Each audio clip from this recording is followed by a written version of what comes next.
Oke, selamat siang Ibu Uswah. Ya, selamat siang, Pak. Nah,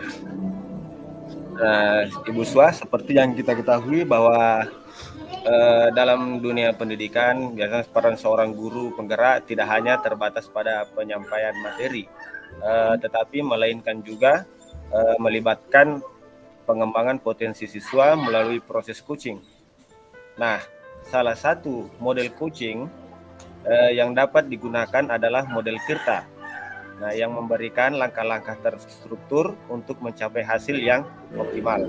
Nah, adapun langkah pertama dalam coaching adalah menetapkan tujuan agar guru penggerak perlu mengajukan pertanyaan dan untuk langkah Tirtanya Ibu sudah paham ya, Bu? Iya, iya. Kalau Tirta sudah paham. Oke, kalau begitu kita langsung saja, Ibu. Selamat siang, Ibu. Bagaimana kabarnya siang ini? Ya, selamat siang, Pak. Alhamdulillah sehat walafiat. Kalau Bapak sendiri? Nah, alhamdulillah. Kalau begitu kita langsung saja, Ibu. Ya ke sesi tanya jawabnya. Siap, Pak. Oke, sebelum kita mulai, bagaimana perasaan Ibu menjelang sesi coaching kali ini? Apakah ada hal-hal khusus yang ingin Ibu diskusikan atau fokuskan? Sejujurnya, saya sedikit merasa tegang. Ada beberapa tantangan yang di dalam dunia pendidikan, apalagi kita seorang guru. Pekerjaan ini membuat saya untuk mencari solusi efektif. Jadi saya memiliki tantangan dan saya ingin mencari solusi efektif, Pak. Oh ya, tentu. Saya sangat menghargai kejujuran Ibu. Jadi sekarang mari kita jadikan sesi ini sebagai ruang untuk menjelajahi solusi bersama. Apakah ada hal khusus yang ingin kita bahas lebih mendalam untuk hari ini, Ibu? Ya, ada, tapi mungkin di akhir saja ya, Pak. Oke. Nah, sekarang kita langsung ke sesi tanya jawab saja ya, Bu. Siap, Pak. Nah, apa tujuan yang Ibu ingin capai dari sesi coaching ini? Pada kegiatan coaching ini saya ingin meningkatkan kemampuan saya dalam presentase di depan umum. Kan umumnya pada seorang guru harus berani tampil, namun saya masih merasa kurang dalam hal itu. Oke, baik. Apa definisi tujuan akhir yang Ibu inginkan? Dari presentase saya ingin merasa lebih percaya diri dalam menyampaikan hal apa yang ingin saya sampaikan, misalnya materi. Kemudian saya ingin audiens saya itu mampu memahami apa yang saya sampaikan.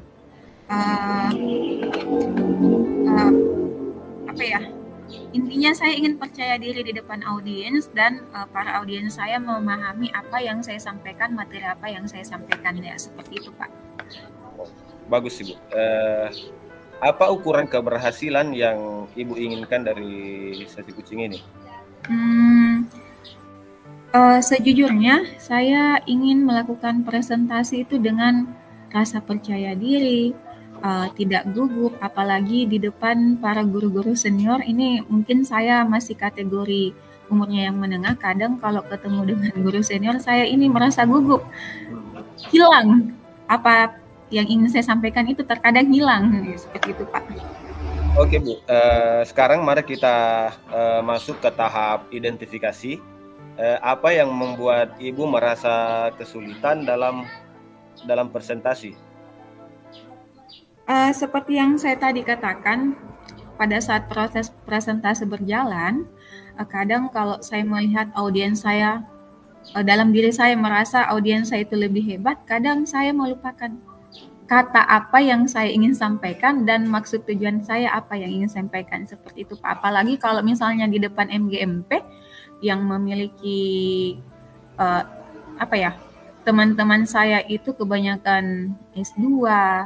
Jadi saya merasa lupa terkadang apa yang ingin saya sampaikan, seperti itu, Pak. uh, bisa Ibu ceritakan lebih lanjut bagaimana tentang perasaan Ibu yang muncul pada saat itu? Ya, Perasaan yang muncul pada saat itu. Mungkin bisa diceritakan lebih lanjut, Ibu. ya. Ketika saya berusaha atau membawakan materi di depan umum yang pada notabene adalah kebanyakan guru-guru senior, saya seperti memaksakan diri untuk memberikan kesan positif kepada audiens saya. Padahal karena merasa ingin sempurna, jadi terkadang saya merasa tertekan untuk hal itu, Pak. Terus bagaimana Ibu menghadapi situasi tersebut?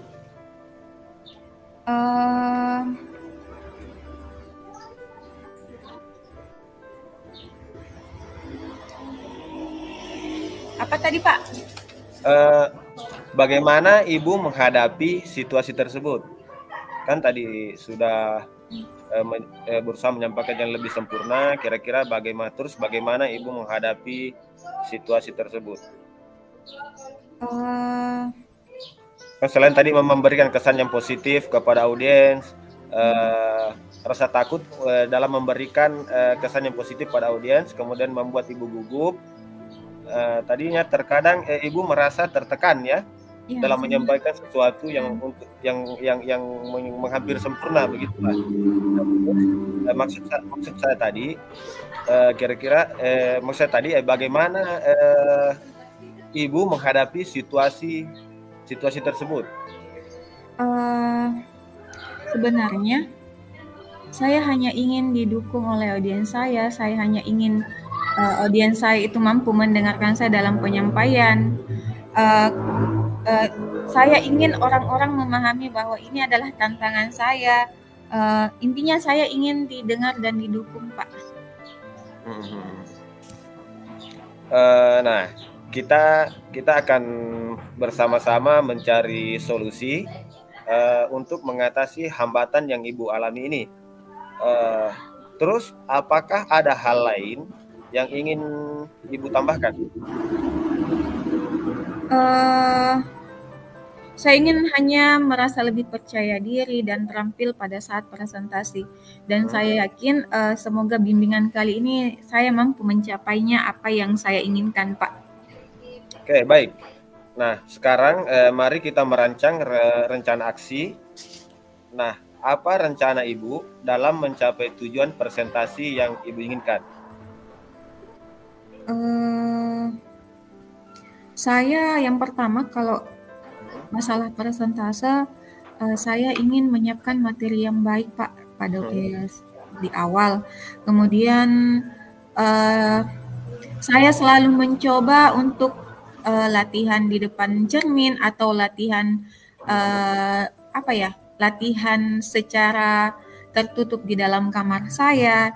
Kemudian terkadang saya juga mencoba untuk mencari informasi di YouTube bagaimana agar kita mampu membawakan presentase dengan santai dan penyampaian kita sampai di audiens. Seperti itu, Pak.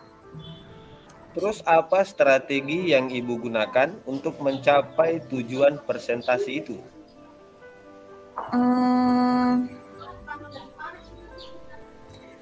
Ya, saya akan menggunakan internet sebagai bahan untuk mencari materi referensi untuk materi presentase saya, kemudian membuat presentase saya di awal bukan karena diburu waktu, saya lebih membuat presentase di waktu yang nyaman dan santai, bukan diburu oleh waktu. Kemudian saya juga meminta feedback untuk terus memperbaiki diri. Begitu, Pak. Luar biasa, Ibu. Jadi itu adalah langkah-langkah yang sangat baik, rencana aksi yang terstruktur dan fokus pada detail dan akan membantu Ibu dalam mengatasi tantangan presentasi dengan lebih efektif. Nah, bagaimana Ibu melihat tindak lanjut dari rencana ini?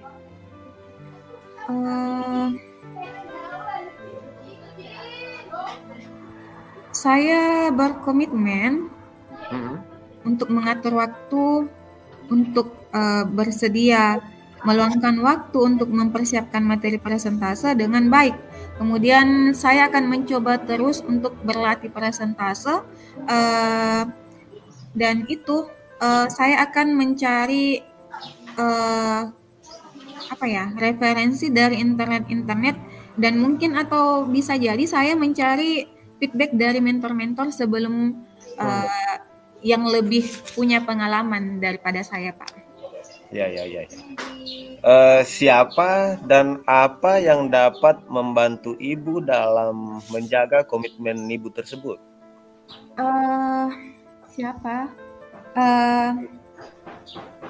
Mungkin saya ingin mencari teman untuk membantu saya tetap berkomitmen dalam melakukan presentasi saya. Kemudian saya ingin mencari mentor untuk berlatih presentasi saya, dan saya ingin mencari pelatihan-pelatihan yang memang bertujuan untuk melatih public speaking kita sebagai seorang guru, seperti itu, Pak.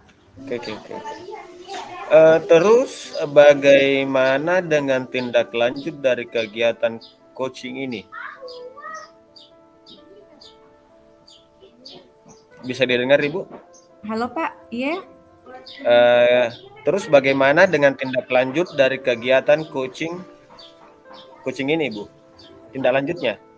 Tindak lanjutnya saya akan fokus untuk memperbaiki diri, seperti memperbaiki diri, bagaimana itu public speaking, bagaimana itu presentasi dengan baik di depan audiens. Kemudian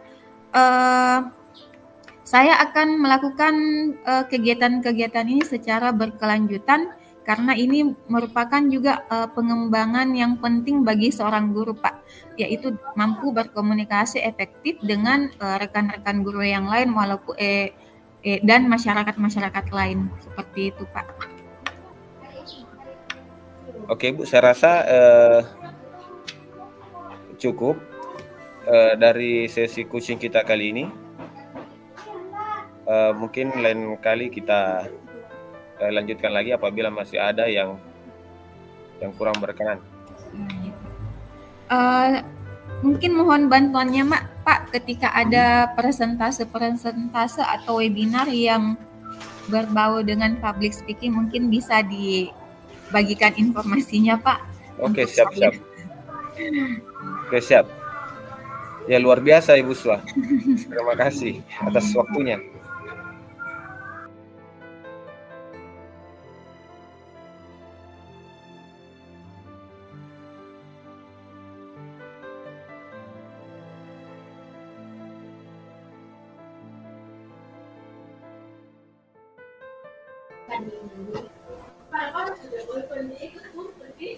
Mulai nih, Pak. Ya. Ya, bismillahirrahmanirrahim. Selamat siang, Pak Mulis. Bagaimana kabar, Pak? Selamat siang, Ibu. Alhamdulillah saya baik, terima kasih. Oke. Pak Mulis orang mengajar di SD ya, Pak ya? Ya, di SD.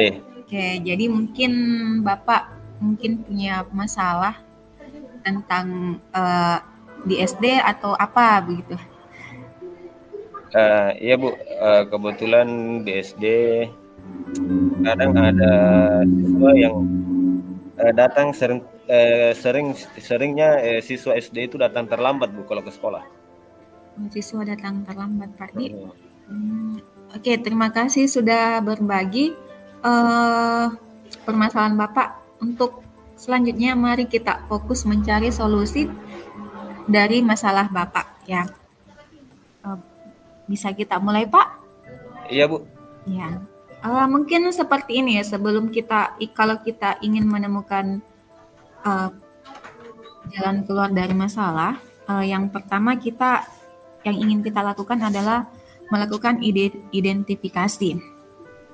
Nah, dari skala 1 hingga 10, seberapa besar Bapak ingin mencapai tujuan ini? Mungkin baru sekitar 3, Ibu. Kalau dari 1 sampai 10 mungkin sekitar 3. Karena masih banyaknya siswa yang sering terlambat dan ini mempengaruhi proses belajar mereka. Oke, baik Pak, saya mengerti. Em, Menurut Bapak, apa kekuatan yang Bapak miliki untuk mampu mengatasi masalah ini? Kekuatan yaitu para guru telah mencoba memberikan pemahaman dan beberapa siswa sudah mencoba memperbaiki kebiasaan terlambat. Oke, seperti itu Pak ya. Ya. Baik, adakah peluang atau kemungkinan yang Anda lihat, Bapak? Peluangnya yaitu dengan melibatkan orang tua dan membuat peraturan yang lebih menarik agar siswa lebih termotivasi untuk datang tepat waktu. Seperti itu. Seperti itu ya Pak ya. Kemudian kalau di lapangan, bagaimana dengan hambatan atau kendala yang Bapak temukan atau kemungkinan muncul? Ya Bu, di sini ada beberapa faktor seperti dan beberapa kendala berupa transportasi yang membuat beberapa siswa itu sulit untuk datang tepat waktu. Oh, seperti itu Pak ya, ada beberapa kendala terlambat. Jarak dan transportasinya itu. Jaraknya, transportasinya, oke Pak. Ya. Menurut Bapak, apa solusi yang bisa diterapkan dengan permasalahan itu? Saya pikir bisa dengan melibatkan orang tua agar lebih aktif dan mungkin juga dengan mengadakan kegiatan yang bisa membuat siswa lebih antusias untuk datang ke sekolah. Oh, seperti itu Pak ya, luar biasa. Ya. Baik Pak, itu salah satu langkah positif yang Bapak terapkan. Kemudian bagaimana Bapak mampu merencanakan sehingga langkah-langkah Bapak itu mencapai tujuan? Jadi Bu, saya berencana untuk bekerja sama dengan rekan-rekan guru dan orang tua, maksudnya ini orang tua siswa, dalam melibatkan siswa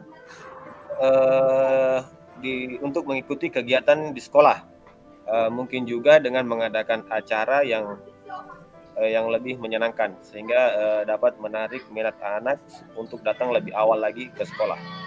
Seperti itu Pak ya.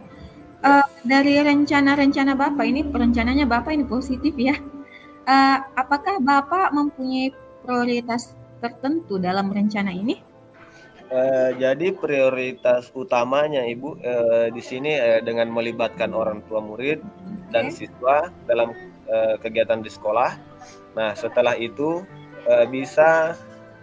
kita bisa menciptakan aturan yang lebih menarik bagi mereka. Oke Pak, ini merupakan langkah yang bagus Pak ya. Kemudian ini karena berhubungan dengan kegiatan, saya ingin menanyakan bagaimana dengan jangka waktunya kegiatan Bapak itu? Jadi saya berharap dalam beberapa bulan pertama kita bisa melihat, maksudnya di bulan pertama ini kita bisa melihat perubahan positif dan lebih banyak siswa yang datang tepat waktu. Begitu. Oke. Jadi sudah ada perubahannya Bu, karena di bulan pertama itu sudah ada beberapa siswa yang datangnya lebih awal dari biasanya. Luar biasa Pak ya. Kemudian kalau dalam kegiatan rencana ini, barometer pengukurannya Bapak itu seperti apa? Keberhasilannya itu Bu bisa dilihat dari seberapa banyaknya siswa yang hadir tepat waktu dan bagaimana semangat mereka dalam mengikuti kegiatan yang diadakan di sekolah. Oh, seperti itu Pak ya. Ya Bu. Hebat sekali ya Pak rencananya. Ya, kemudian saya memiliki pemahaman seperti ini. Sehebat apapun rencana kita, pasti akan memiliki tantangan. Seperti itu Pak ya. Kemudian bagaimana Bapak bagaimana Bapak berencana menghadapi tantangan-tantangan itu? Saya akan mencoba berpikir tentang alternatif solusi jika rencana awal itu tidak berjalan dengan lancar, tidak berjalan sesuai dengan yang diharapkan. Nah, juga berbicara dengan rekan-rekan guru untuk mendapatkan masukan dari mereka dalam menghadirkan solusi alternatif kedua jika alternatif pertama tadi itu tidak berjalan dengan baik. Oke, luar biasa Pak ya, karena Bapak sudah menerapkan kolaborasi dengan rekan-rekan guru dan masyarakat yang lainnya. Jadi penerapan Tripusat Pendidikan itu sudah Bapak pahami dengan secara detail. Nah, kemudian bagaimana Bapak bisa berkomitmen terhadap rencana aksi nyata Bapak? Saya berkomitmen untuk benar-benar dalam menjalankan rencana ini dan berusaha keras agar siswa itu lebih disiplin, terutama dalam hal waktu, ketepatan waktunya datang ke sekolah. Oke, seperti itu Pak ya. Ini kan tentang kedisiplinan Pak ya, tepat waktu. Nah, menurut Bapak dalam menjalankan ini siapa saja pihak yang mampu membantu Bapak dalam menjalankannya? Yang bisa membantu saya itu pertama adalah rekan-rekan guru itu sendiri, kemudian tentunya orang tua siswa. Nah, dengan dukungan dari guru dan orang tua siswa itu apabila disampaikan pasti mereka akan mendukung karena ini adalah sesuatu hal yang baik bagi anak mereka. Mungkin juga beberapa teman yang bisa membantu dalam pelaksanaan kegiatan. Oke, nah ini kan kita sementara coaching Pak ya. Kemudian tindak lanjut Bapak setelah melaksanakan coaching ini seperti apa? Saya akan terus memantau perkembangan dari rencana ini dan akan berbicara dengan Ibu lagi apabila nanti ada hal-hal yang perlu didiskusikan. Sekarang demikian Ibu. Oke, baik. Bapak sudah luar biasa ya dalam menjalankan tugasnya sebagai seorang guru. Kemudian saya percaya bahwa Bapak mampu melaksanakan rencana-rencana aksi Bapak, rencana kegiatan Bapak dengan melibatkan beberapa kolaborasi dengan guru. Kemudian jika ada perkembangan atau Anda butuh bantuan, jangan ragu untuk berbicara dengan saya lagi, Pak. Oh ya, terima kasih banyak Ibu. Saya sangat betul-betul menghargai dukungan dan motivasi dari Ibu. Oke. Mungkin sebenarnya Bapak jangan sungkan ya, tidak masalah. Semoga rencana aksi ini membawa perubahan positif terkait siswa yang sering terlambat datang ke sekolah dan membawa sekolah Bapak untuk menuju yang lebih baik lagi ke arah positif. Amin. Terima kasih Ibu. Ya. Sama-sama Pak, tetap semangat, tetap berusaha menjadi guru yang lebih baik lagi, dan mari berusaha keras. Seperti itu Pak. Iya Bu, terima kasih banyak. Sekali lagi jangan bosan-bosan nih Bu untuk terus memberikan solusi apabila saya membutuhkan.